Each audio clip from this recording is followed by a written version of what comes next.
Olá, amigos do Rio Grande do Sul. É uma grande satisfação falar aqui de Campo Grande, Mato Grosso do Sul, com vocês, a respeito de um assunto que nos é tão caro, que é a entrega voluntária de filhos para adoção. Eu agradeço muitíssimo o desembargador Luiz, que me formulou esse convite, também da indicação do desembargador da Autoé, que nos dá a oportunidade de trocarmos algumas ideias a respeito desse tema.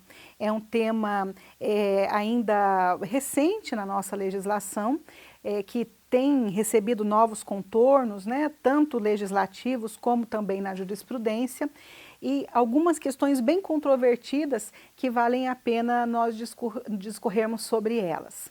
Mas, basicamente, nós estamos falando de um direito da mulher, que é o de não exercer a maternagem daquela criança que ela gerou. Esse direito, ele está fincado naquela garantia que nós temos de liberdade no nosso país. De liberdade no sentido de que, mesmo tendo a possibilidade de criar e educar o filho que eu gerei, eu posso escolher não fazer isso se eu me sentir inapta momentaneamente ou por alguma outra razão eu entender que não é o tempo adequado para aquela decisão. Nós sabemos que no Brasil o aborto ele é ilegal, exceto nas hipóteses de estupro, de anencefalia, não é permitida a interrupção de uma gestação. E talvez esse seja um dos poucos pontos de divergência do movimento em favor dos direitos da criança e da adolescente com o movimento em defesa da mulher, né? Porque nós que militamos pela criança e do adolescente defendemos a vida deles desde a concepção. E por isso esse projeto nos é muito caro, porque nós vemos vantagens no sentido de evitar os abortos clandestinos e também de evitar uma série de problemas que ocorrem quando o poder público não assume aquele dever previsto no artigo 227 da Constituição Federal, que é o de assistir às adoções. Nós que militamos na área da infância, sabemos de muitos casos de mulheres que abandonam os seus filhos logo após o nascimento e, infelizmente, algumas vezes até encontramos já esses bebês mortos, né, em lixeiras, em riachos, em lagoas, como já vimos no nosso país. Isso tudo por quê? Porque elas vivenciaram uma gravidez indesejada, passaram por isso tudo, provavelmente sem contar para ninguém o que vinha acontecendo, e esse desfecho trágico ocorreu. Nós também lutamos muito contra as adoções dirigidas, aquelas adoções em que a própria mulher escolhe para quem vai entregar o bebê, quando não se trata de pessoas ali da parentela dela. E nós nos preocupamos com isso porque nós sabemos da importância de que uma criança seja entregue para uma família previamente habilitada, aquela família que passou por um programa de preparação para receber um filho por adoção. E a gente sabe que se avolumam aí nas nossas varas aqueles problemas de crianças que foram entregues sem as formalidades legais e sofreram a violação dos seus direitos nessas famílias. Como também temos mulheres que entregaram essas crianças sem uma reflexão adequada e quando nós temos que fazer aquelas audiências para colher o consentimento delas, muitos anos depois, nós vemos ali um grande arrependimento. E todos nós sabemos que a criança, após os 18 anos, pode ter acesso aos autos, né, onde foi discutida a sua adoção, e veja que diferença para uma criança quando ela observar, né, que a mãe que a gerou não a entregou para a adoção a partir de uma reflexão bem feita, amadurecida. Isso pode trazer dificuldades na convivência com a família adotiva. Então, nós entendemos que precisamos executar os trabalhos de acompanhamento daquelas mulheres que desejam entregar os seus filhos para adoção, dando a ela todo o tratamento respeitoso e digno a que ela tem direito e garantindo também o sigilo, não é, dessa gravidez e de todas as decisões que ela toma, e o sigilo inclui o parto, inclusive. Mas nós vimos que a nova lei de adoção, aquela de 2010, ela previa a entrega da criança, mas silenciava a respeito da confidencialidade. Em 2017, com a alteração legislativa, isso já veio determinado por lei. O legislador, ele fez uma opção em garantir que a mulher entregue o filho para adoção e também o sigilo do parto. Isso é muito importante para fortalecer a cultura da adoção no Brasil, porque sem essa garantia do sigilo, nós não teríamos aquela atratividade para uma mulher que está passando por essa dificuldade. Ela desejando manter em segredo aquela gravidez que ela não deseja, iria buscar apoio em outros lugares, com outras pessoas e não com o poder público. Então, a confidencialidade, ela é fundamental para a política nacional de adoção, que é de uma adoção assistida pelo poder público. Se nós tirarmos esse direito da mulher, ela não vai ter razões para procurar o poder judiciário. Ela vai preferir entregar esse bebê para aquelas pessoas que a estão assediando durante a gestação, porque essas pessoas vão prometer a ela o sigilo dessa gravidez e dessa entrega. Então, nós precisamos preparar espaços e estratégias de atendimento que deem essa garantia para a mulher, de que ela vai ter o segredo dela respeitado. Pois bem, algumas pessoas discutem, então, quando nós temos ali os direitos conflitantes. De um lado, o da mulher que quer entregar o filho em adoção. De outro, o direito da criança de ser criada e educada na sua família, não é? Então, nós estamos aí diante de um conflito de direitos e nós precisamos balancear esses conflitos. Antes da edição da lei que alterou o ECA em 2017, nós podíamos ter mais dúvida a respeito disso.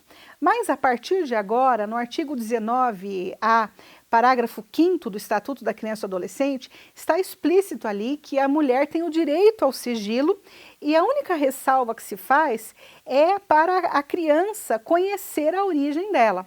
Então, ali não há nenhuma ressalva de direito à convivência na família extensa para aquela criança. Nos parece aí bem claramente que o legislador tomou uma decisão de garantir esse sigilo para a mulher de uma maneira absoluta. Pois bem, por que é que nós defendemos que a mulher não tem obrigação de comunicar essa gravidez indesejada para a família extensa? Vejam só, nós, para crescermos bem e felizes, precisamos de um cuidador com quem a gente se vincule emocionalmente e que esse vínculo seja seguro e duradouro. E nós podemos refletir. Como é que uma criança indesejada cresce no lar dos parentes dessa mulher que a rejeitou? Nós podemos desconfiar que nem sempre ela vai encontrar um cuidador estável para ela. Porque a motivação de muitas pessoas que não concordam com a entrega dos bebês em adoção é de que a mulher mais para frente poderá se arrepender, então ali ela tem a disponibilidade do filho para voltar a cuidar dele. Mas isso quase nunca acontece, não é? Um outro aspecto é que quando nós falamos em colocar uma criança em uma família substituta extensa, normalmente nós estamos falando de guarda ou tutela. E essas duas formas de colocação em família substituta são precárias, no sentido de que elas podem ser revogadas a qualquer tempo, diferentemente da adoção, porque a adoção estabelece um vínculo que é irrevogável. Então, o que é melhor para uma criança? Ela ser um agregado na família extensa, crescendo à sombra daquela mulher que o rejeitou, ouvindo aquelas conversas familiares de que a sua mãe não te quis, e essa mulher depois pode vir a ter outros filhos, dos quais ela vai se responsabilizar, e essa criança, outrora indesejada, vai estar convivendo com tudo isso. Enquanto que, num lar adotivo, ela é recebida com toda a expectativa por alguém que deseja oferecer para ela esses cuidados duradouros e irrevogáveis decorrentes da filiação. Então, me parece que não é apenas o direito da mulher que está sendo protegido quando o sigilo da gravidez e do parto é garantido. A criança também, de alguma forma, está sendo protegida para que ela possa encontrar uma família onde ela seja um sujeito de direitos e não vivencie todo aquele drama de uma rejeição inicial. Um outro aspecto é que nós sabemos que, para considerarmos os membros da família extensa aptos para receberem um parente como família substituta, é necessário que esses membros da família extensa tenham vínculos de afinidade e afetividade com a criança. E quando se trata de um bebê, de um recém-nascido, nós sabemos que esses vínculos ainda não foram consolidados. É possível que nem tenha havido qualquer participação dessas pessoas que são parentes nos cuidados com a gestante durante a gravidez. Talvez eles nem soubessem dessa gravidez. Então, nós não temos aí vínculos de afetividade e afinidade suficientemente significativos para justificar o desrespeito da intimidade dessa mulher. Então, baseado no que já diz a lei e com esses argumentos, nós defendemos que a vontade da mulher de não comunicar os seus parentes a respeito da gravidez e do parto deve ser respeitada. Agora, nós poderíamos perguntar, e se a família descobre por outro meio que essa mulher teve um filho? Nesse caso, não foi o Poder Judiciário que rompeu com o sigilo, às vezes até a mulher mesmo contou, ou o que infelizmente acontece, às vezes os hospitais que realizam parto tomam a iniciativa de comunicar aos familiares daquela mulher, sem a autorização dela, né? Então, se a família descobriu essa gravidez e propõe uma ação de guarda, mesmo que ela tenha condições materiais e morais para cuidar dessa criança, seria o caso de nós desrespeitarmos a vontade da mulher de que a criança não seja criada e educada no meio da sua família? Nós também entendemos que sim, porque mesmo que a família tenha condições adequadas, isso não muda o fato de uma posição que a criança vai ocupar naquela situação familiar que não é muito favorável, além do que a guarda e a tutela, como já dissemos, ela sempre é dada a título precário. Quando a vovó morrer, quem é que vai se responsabilizar por aquela criança que a mãe não quis, né? Quando a criança se tornar um adolescente, tiver suas crises de adolescência, para quem é que os tios vão entregar essa criança que eles pensavam que a mãe viria buscar tanto tempo atrás?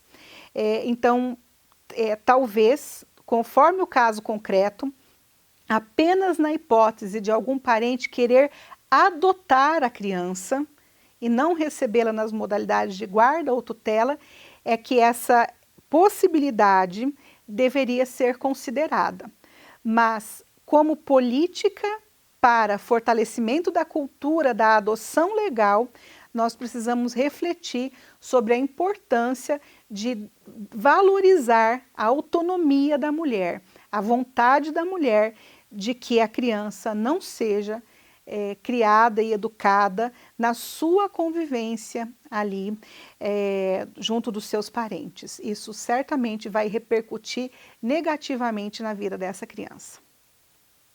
Mas, além da família extensa, existem outras pessoas que nós perguntamos se precisam ser consultados quando uma mulher diz que está grávida e quer entregar o bebê em adoção. E essas pessoas são o suposto pai, o marido ou companheiro da mulher. Então, quando se trata de suposto pai, aquele homem com quem a mulher não tem um vínculo de união estável e nem de casamento, tem prevalecido o interesse, o entendimento de que ele não precisa ser consultado. Cabe à mulher dizer que o suposto pai é fulano, mas que ela não deseja que ele seja consultado. Se essa garantia não for dada a ela, ela vai chegar e apenas dizer que desconhece a identidade desse pai, né? Ou que ela não sabe onde ele mora. Elas podem dar essas justificativas, né? Mas nós não podemos punir aquelas que são honestas e que dão a informação para esse filho que aos 18 anos vai querer saber das suas origens, o nome de um suposto pai, se isso implicar em irmos em busca desse homem que não tem um vínculo estável com essa mulher, que não acompanhou a gestação dela, porque senão não esteve com ela nos últimos meses, porque senão ele saberia da gestação, e que não está com ela ali naquele momento. Inclusive, a falta do amparo desses homens é uma das grandes motivações para a entrega voluntária de filhos para adoção. As mulheres se dão conta de que acabaram engravidando de um homem que não vai ser um bom pai, que não vai exercer os seus deveres de pai, e ela não tem condições de sozinha dar conta dessa função. E aí é bem interessante, né? Como que nós temos bastante julgamentos para essa mulher que não quer ficar com o filho. E a mesma repulsa não passa na nossa cabeça a respeito desse homem, né? Que teve um filho de uma maneira irresponsável e de que, às vezes, quando foi informado da gravidez, ofereceu para ela o direito para um aborto, o dinheiro para um aborto clandestino, né? Então, assim como a família extensa, o suposto pai, sem vínculo estável com a mulher, no nosso entendimento, não devem ser comunicados da gravidez e do parto. Surge uma questão aqui interessante que é relacionada ao marido. Porque o Código Civil, no artigo 1597, estabelece as hipóteses de presunção de paternidade.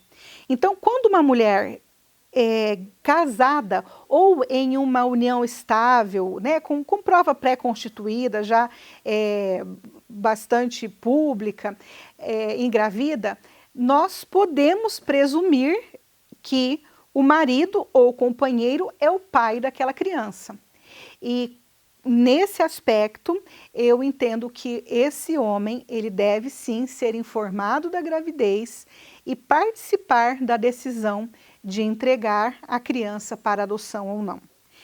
Entretanto, essa presunção de paternidade, ela não é absoluta, nós sabemos disso, e pelos elementos da história da mulher, nós podemos mudar de entendimento.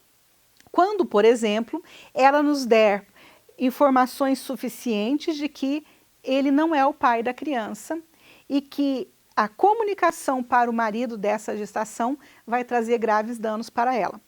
Vou contar para vocês um caso prático que me parece mais fácil para exemplificar. Tivemos uma mulher cujo marido era um líder de uma facção criminosa e estava preso. E ela engravidou durante o período de prisão dele. E ele não era o pai da criança. O que é que aconteceria com essa mulher se ela contasse para o marido dela, faccionado, que ela estava grávida e se ele concordava em entregar o bebê em adoção porque era de um outro homem? Ela seria assassinada. Essa é a lei que rege, né, as relações ali nas facções. Então, diante dessa informação que a mulher trouxe, sem produção de prova, porque a produção de prova nesse sentido, ela violaria o sigilo da mulher, nós presumimos que ela estivesse falando a verdade e não consultamos o marido dela a respeito dessa vontade de entregar o bebê em adoção. Temos hipóteses também de mulheres casadas, mas que já estão separadas de fato há algum tempo, e então a mera informação dela de que o marido não é o pai da criança é suficiente para justificar que ele também não seja procurado para dar o seu consentimento. Um outro aspecto que nós precisamos prestar atenção quando estivermos lidando com um processo dessa natureza é que as pessoas incapazes não estão aptas a manifestar a sua vontade sem a representação ou assistência de um outro, né?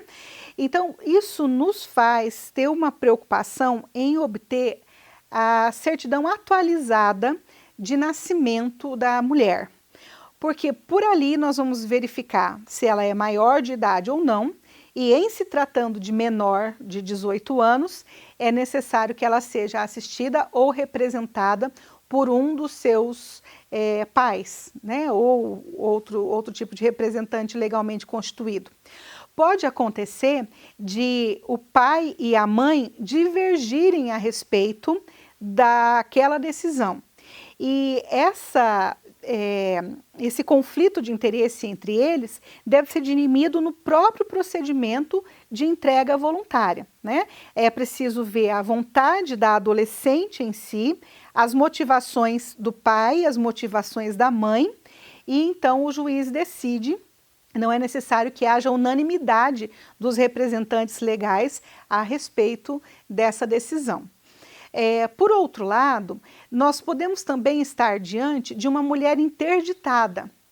E a mulher interditada, ela precisa que o seu tutor venha também consentir com essa entrega voluntária, né? Se ela for casada, precisamos que o marido e o tutor consintam, e é claro, havendo conflito de interesses entre a vontade da mulher e a vontade do tutor, ali mesmo nos autos nós vamos dirimir esse conflito. Uma das vantagens para a mulher que procura o poder público para ser acompanhada durante a gestação é que ela pode desistir do desejo de entregar o filho em adoção a qualquer momento. A gente sabe que quando uma mulher tem uma gravidez indesejada, logo alguém fica sabendo, olha, fulana quer dar o neném. E sem dúvida aparece o amigo do amigo, né, que tem essa vontade, e começam ali, ainda durante a gestação, aquelas tratativas de quem quer adotar e da mulher gestante. Normalmente, essa mulher passa a receber favores, segurança alimentar, cuidados médicos, às vezes dinheiro, pagamento, presente para os outros filhos dela. E isso vai criando para essa mulher um compromisso de entregar o bebê depois que ele nascer. E numa circunstância dessa, de uma adoção não intermediada pelo Poder Judiciário, ela vai ter dificuldades se ela não entregar o bebê. Pode sofrer constrangimentos e até uma violência. Por outro lado, se ela está sendo acompanhada pelo poder público, ela pode desistir de entregar esse bebê quando ela está grávida, pode desistir depois que o bebê nascer e mesmo até 10 dias depois dela ter manifestado a vontade dela de entregar a criança perante o juiz. Isso é uma atitude de respeito também a essa mulher, e a nossa experiência em Campo Grande nos revela que 50% das mulheres que são acompanhadas desde a gestação, ao final do procedimento de acompanhamento, decidem cuidar dos seus filhos.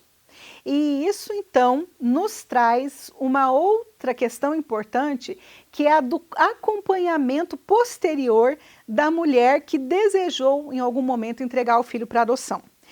Se ela continuou naquele acompanhamento e, ao final, entregou o bebê para adoção, nós devemos acompanhá-la por algum tempo, oferecendo a ela todos os serviços públicos de que ela necessita, inclusive um atendimento psicológico, porque essa mulher ela vai vivenciar um luto muito difícil e é um luto não autorizado, porque qualquer um de nós, quando perde alguém, pode contar com o consolo dos amigos, com o consolo dos familiares. Essa mulher, como ela não contou para ninguém que ela estava grávida, ela vai sofrer as dores do afastamento desse filho sozinha. E nós não podemos pensar que essa mulher é uma mulher má, que é uma pessoa ruim e que, portanto, não vai ter nenhum remorso, nenhum arrependimento, nenhum sentimento de culpa. Os estudos comprovam que ela vai sofrer sim, e se ela não receber um atendimento adequado, isso vai trazer sérias consequências para o psiquismo dela. Então, nós vamos acompanhar a mulher que decidiu entregar o bebê em adoção durante alguns meses após o parto.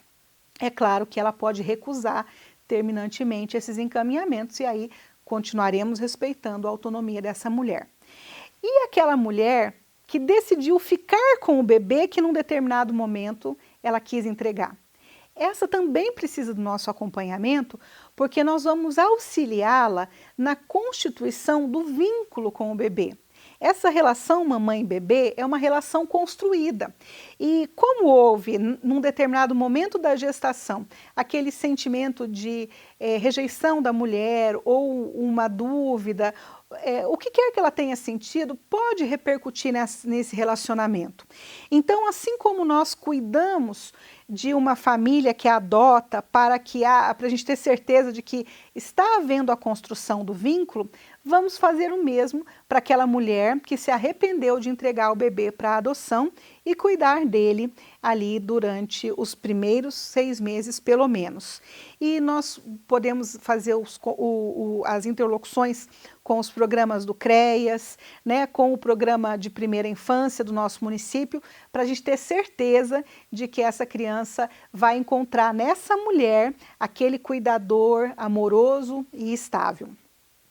Pois bem, um outro aspecto importante a respeito do tema é sobre o prazo do arrependimento. A gente sabe que o prazo é de 10 dias e o entendimento majoritário, inclusive temos enunciado do FONAJUP nesse sentido, é que se trata de um prazo de direito material, ou seja, é um prazo decadencial que é contado em dias corridos, ele não se interrompe e ele também não é prorrogado.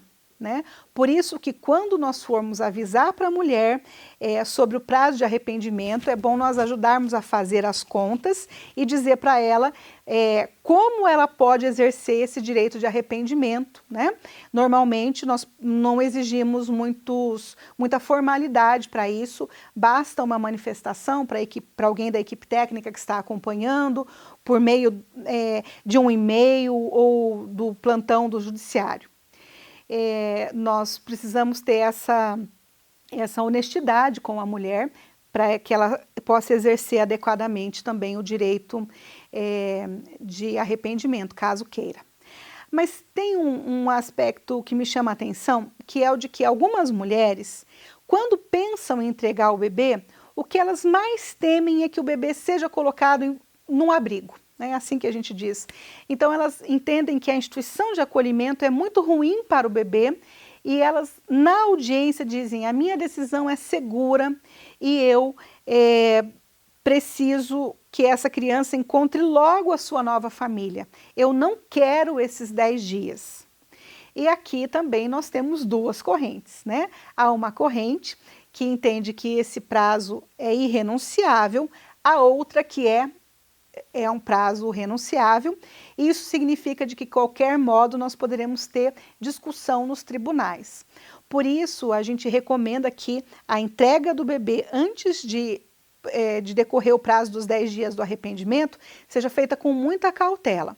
A experiência nos mostram que as mulheres que foram acompanhadas durante a gestação, não só aquelas que vieram para o fórum após o parto, elas estão mais seguras da decisão que vão tomar.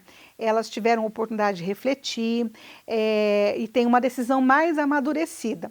Então, provavelmente, uma mulher que foi acompanhada ali durante pelo menos uns 3 meses de gestação, ela tem uma decisão bem segura e a gente talvez possa convocar uma família para adotar, cientificando essa família de que essa mulher ainda tem a possibilidade de se arrepender naquele prazo ali curto de 10 dias, né? Se a família quiser correr esse risco, ótimo. Se ela não quiser, nós precisamos então fazer um convencimento dessa mulher, né, de que a criança vai ficar bem durante esses 10 primeiros dias. Bom, um aspecto que é importante nós observarmos é que toda vez que um bebê é registrado sem o nome do pai, isso deflagra um procedimento de investigação inoficiosa de paternidade. Lembram aquele previsto na Lei 8.560 de 92? Pois bem, então nós, quando formos lidar com mulheres que entregam os filhos em adoção, até para evitar que o sigilo do parto seja rompido, não podemos esquecer de encaminhar para o juiz do registro público um ofício informando que aquela criança específica, né, a gente manda a cópia da certidão de nascimento, foi entregue em adoção. Isso com suporte no artigo 1º, parágrafo 5º dessa lei, vai autorizar que o juiz do registro público não deflagre esse procedimento e, desse modo, a mulher vai permanecer com esse parto em segredo. Um último ponto controvertido para o qual eu quero chamar a atenção é um que foi discutido recentemente nos nossos grupos de WhatsApp, o grupo de juízes de infância, que é a respeito daquela mulher que informa na audiência ou no procedimento ali de acompanhamento que ela foi vítima de estupro. A ação penal por estupro é uma ação penal incondicionada e surge aí a questão: nós devemos requisitar a instauração de inquérito policial ou devemos proteger o sigilo dessa mulher e não fazer isso, né? Então, discutimos ali várias hipóteses, não chegamos a um consenso a esse respeito.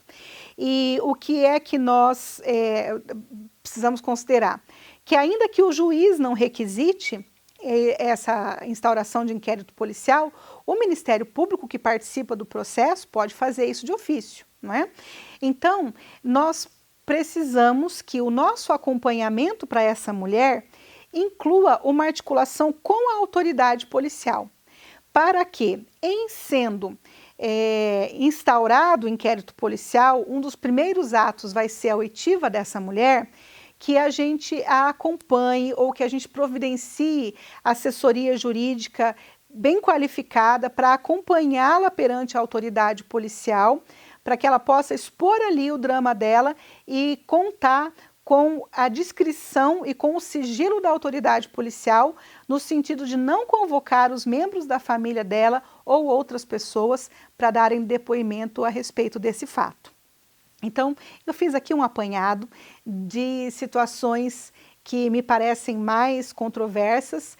A maioria delas já aconteceram em situações concretas, ou minhas, ou de outros colegas, né? Nós debatemos.